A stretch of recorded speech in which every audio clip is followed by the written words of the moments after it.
Amen. Ang mga pulong mo, O Ginoo,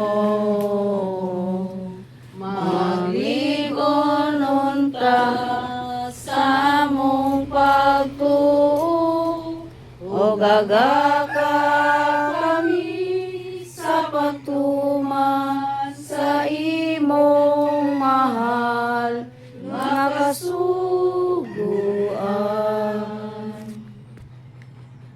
Ang Ebanghelyo sumala ni ang santos nga Ebanghelyo sumala ni Juan. Hinayang ikaw, O Ginoo.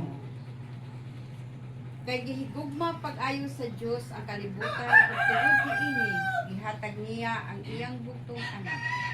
Aron ang tanan nga motuo kaniya dili mamatay kundi makabaton hinuon sa kinabuhing dayon.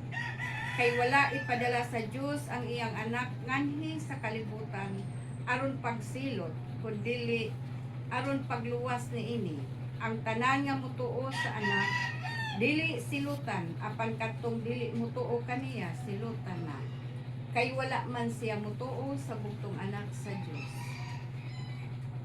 Ang Ebanghelyo ng Ginoo. Dayon ikaw, O